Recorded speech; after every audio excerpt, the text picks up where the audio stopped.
All right, this lesson is about banking and financial systems.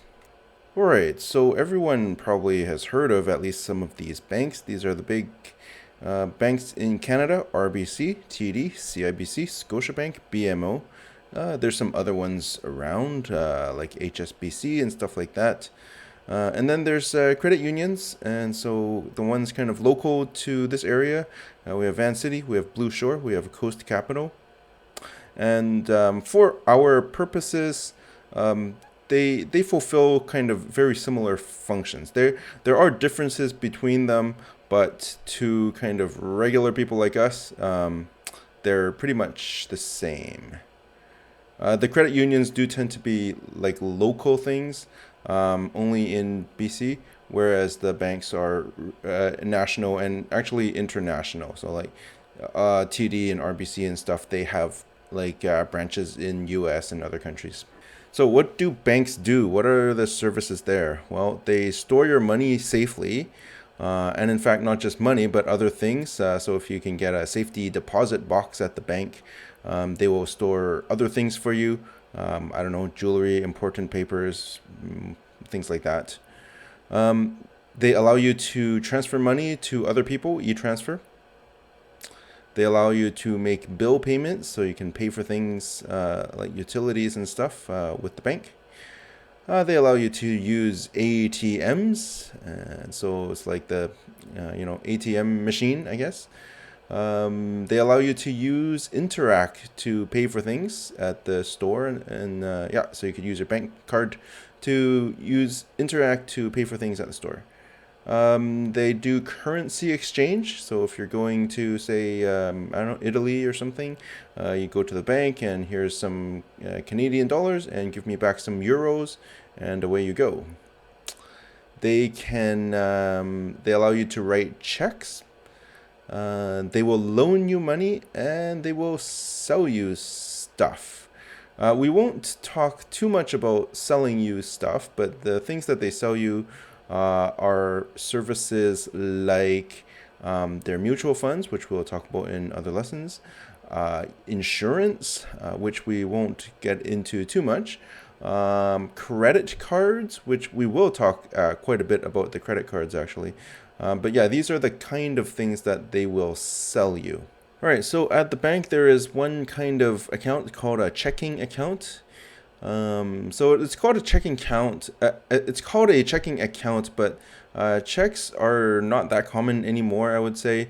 They're really being replaced by electronic transfers and other methods. But down here at the bottom, you can see a check.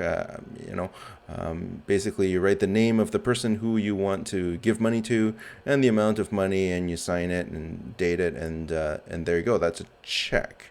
But like I said, it's getting to, yeah, like chances are that you may never write a check in your life. It's more like the older generation who is still using them regularly. Younger people kind of more and more on the electronic side. Anyways, they still call the checking accounts. We use those for regular day-to-day banking. You can make usually many transactions with it, so you can go to the ATM and you can go pay with your Interac, and you can make deposits and stuff like that. They don't give much interest. We'll talk a bit more about interest with the savings account, which is next. And so here are your savings accounts.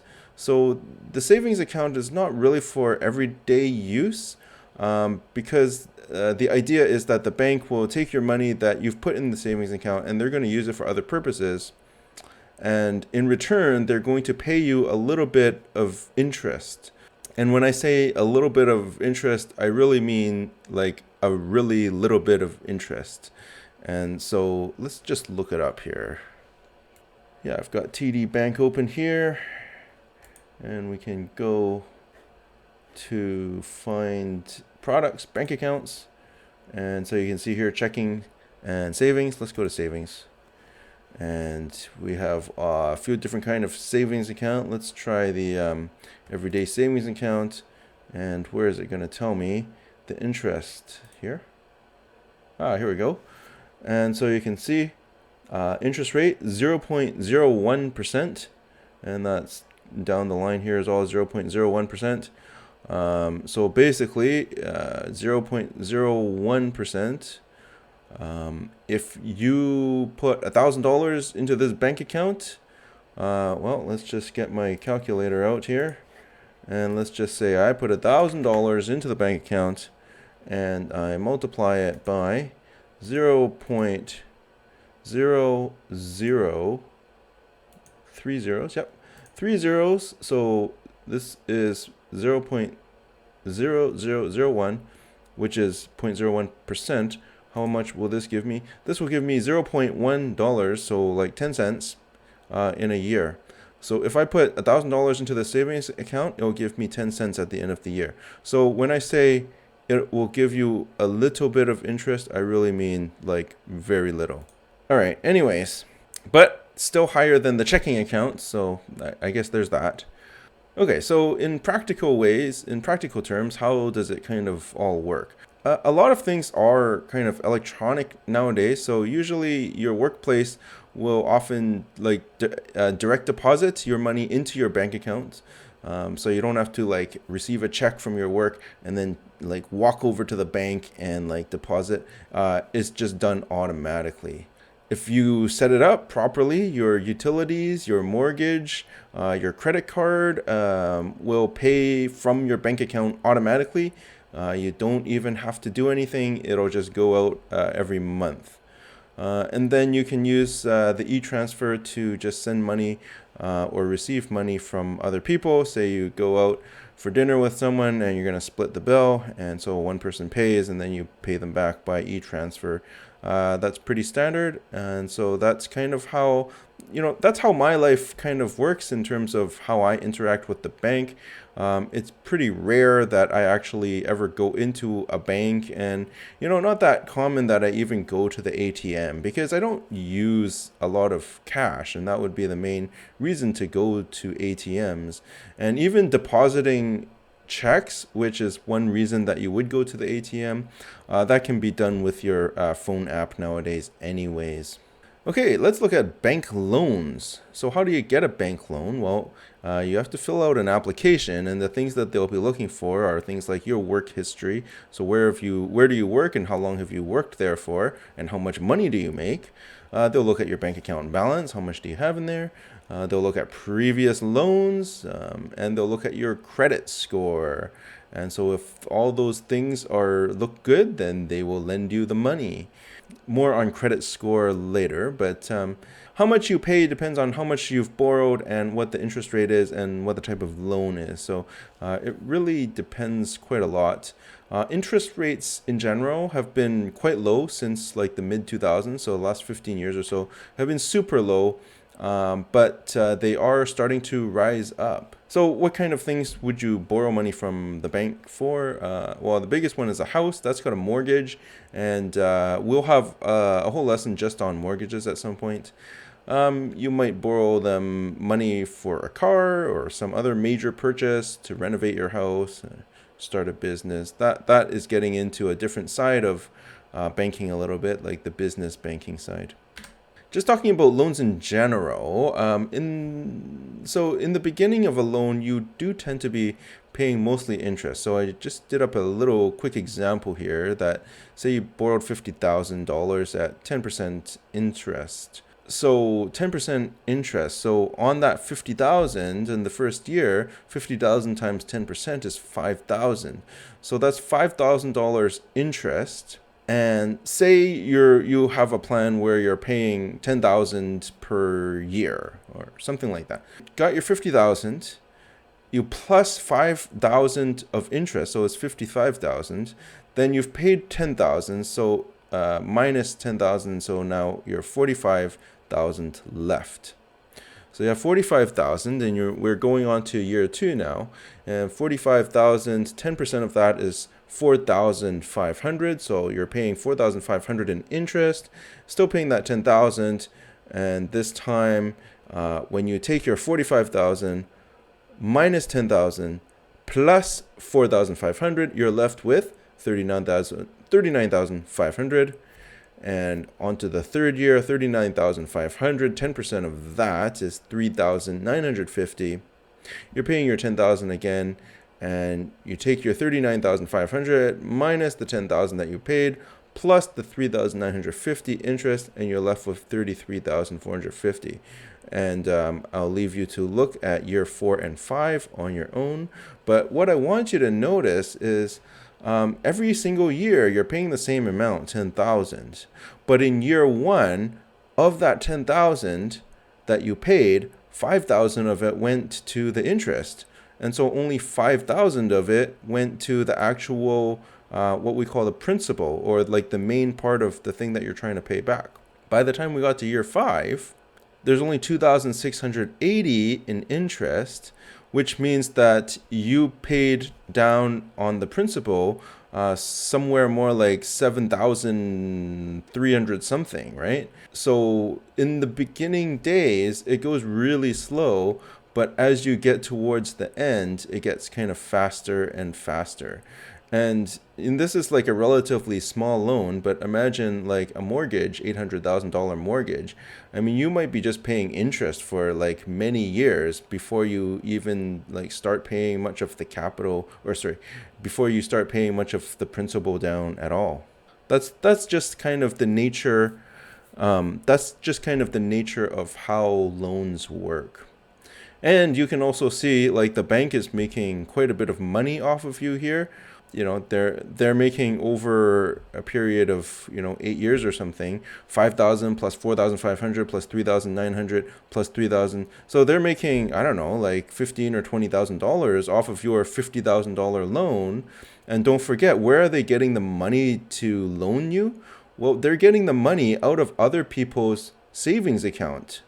Other people's savings account, where they're paying like 10 cents for every $1,000. Remember that 0.01% of savings account interest. Meanwhile, they're lending it out at 10% interest. It might be a bit high. It might be more like 6 or 7%, but still, they're making a lot of money. This is how they're making, I think, most of their money, is by doing stuff like this.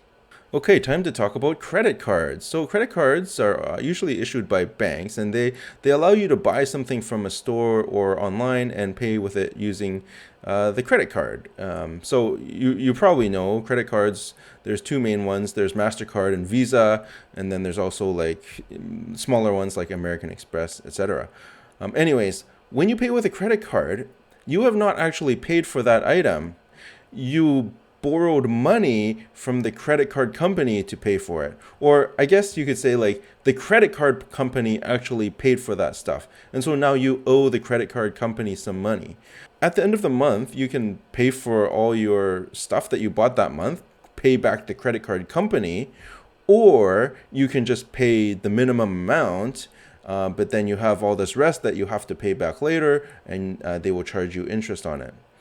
Just as an additional note, some credit cards have perks, so you can like get points, or like various kind of points that you can collect and get rewards. And some people really like get into the details of which credit card is better and stuff, which kind of points are going to be better for you, etc. Getting back to the interest on the credit cards. So credit card debt has the highest kind of interest rate. And so let's give an example. Say you buy $1,000 of stuff with your credit card in July. And if you pay back that $1,000 to the credit card company at the end of July, no problem. Balance is back to zero and you're all good. But say you can't pay that $1,000, so you can pay the minimum, which is 3%. So 3% of 1,000, that's $30. So all you have to do is pay $30 and you're good, right? So that leaves $970 balance on your credit card, which you haven't yet paid. Now you're going to get charged daily interest on that. Your credit card interest rate is 18%, which is pretty typical for credit card interest rates. With the general interest rates going up, I think you might see that credit card interest rate also going up pretty soon. Anyways, so 18%. So if you take your 970 times 0.18, then that's how much you would pay in a year. and that will be something like $200 or something for that. But actually, they calculate it daily, so they'll take your 18% and they'll divide it by 365, and you'll get like 0.049%. You'll take that 0.049% and times it by 970, and so that will be 48 cents. So that $970 balance on your credit card company, or sorry, on your credit card is costing you 48 cents. But then the next day, that 48 cents gets added to your balance. So now the calculation is based on like a slightly bigger number the next day. Yeah, really $970 is not like a large amount to carry on your credit card balance. It's when people start to get like into 10,000, 20,000, 30,000 that it gets a little bit dicey. So many people find themselves in credit card debt, and it tends to be hard to get out of that kind of debt because it is the highest type of interest debt. And so they end up getting multiple credit cards. You know, I pay off this credit card with that credit card. Now my balance is on that credit card. So yeah, it can be problematic. I would suggest trying not to get into credit card debt if possible. Like, I have heard stories and I've known people who have been in credit card debt, and it is not fun at all. Something even worse than credit cards is payday loans. So I don't know if you've ever seen stores like this, Money Mart, payday loans, stuff like that. Here's how it works. Sometimes, so most people get paid at work twice a month or maybe every 2 weeks, but maybe you need money before then. And so what do? Payday is not until Friday. Here it's Tuesday, and I need money like right now. Well, you go to payday lender like this one, and they'll give you your money. They'll take a look at your work history and say, yeah, okay, sure. We'll lend you the amount that your next paycheck would have been, except you just give us your next paycheck plus, of course, some interest. That's kind of the catch, right? Their interest rates are very high. They don't charge it like traditional interest, like yearly, because they want to get paid back basically by the end of the week. But they want to get paid back, you know, if you borrowed like $100 from them or something, they want to get paid back like $30 or something. So it ends up being really high. The interest rates in you know, just so you can compare it with the other ones, it can be like 500 to 600%. So that's really high. I just said that credit cards have the highest interest rates, and they're 18%. A regular kind of loan from the bank might be somewhere in like 7 or 8%, and a mortgage might be somewhere like 5-6%, right? Yeah, when you see a number like 500 to 600%, really high, and kind of don't recommend. Student loans. So student loans are a special type of loan administered by the government. So the government will lend you money to go to post-secondary school, you know, tuition and, you know, living expenses potentially. You don't need to pay that money back until after you graduate, and it will not accrue interest until after you graduate. So this can be really useful if you're a student who finds it, you know, who doesn't have all the money that they need to go to school, because of course, you know, you don't have a job, and so how can you, you know, save up the money and stuff, right? The amount you receive will depend on your personal situation, so you put that all into the application. You know, here's where I'm going to school, here's how much it costs, here's where I'm gonna live, and all that kind of stuff. You probably have to put like your parents' income as well, and then the government will decide here's how much you get, and then you have to make that last for the whole year, and then next year apply again, kind of thing. Okay, credit scores. So credit scores are, you know, there's a number attached to your name, keeping track of the loans that you take out and whether you pay them back properly. So every loan that you pay off on time makes your credit score better. So that includes credit cards, bank loans, mortgage, all these payments. So any loan that you're paying on time is great. Anytime that you make a mistake, you forgot to pay, or you didn't have the money to pay, or you pay it late, that will send your credit score lower. And so credit score is important because that is part of what determines whether you can get a loan in the first place. So some people suggest like having a little bit of credit, taking out a small loan from the bank, just so that it makes it a bit easier to potentially get a bigger loan, like a mortgage for a house or something. You can find out your credit score. There's a company called Equifax, and you have to send them, I don't know, $50 or something like that, and then they will tell you what your credit score is. Bankruptcy. Sometimes people get into some trouble and they're not able to pay back their loans. There's like steps that you can do, to try and get out of this problem. Like there's credit counselors you can see, you can do debt consolidation, that you can do, I think it's called a consumer proposal. There's all these steps that you can do to try and, make a plan to get out of debt. If as a last resort, if nothing works, you can declare personal bankruptcy. And when you do that, your debts are wiped out, but all your stuff that you own will be taken away as well. And it will be very difficult for you to get credit again. So that's kind of a last resort. But yeah, it can be a way that, if you really see no way out, then you just declare bankruptcy. Okay, so that is it about banking and credit and finance stuff. That's it for this lesson, so we'll see you in the next one.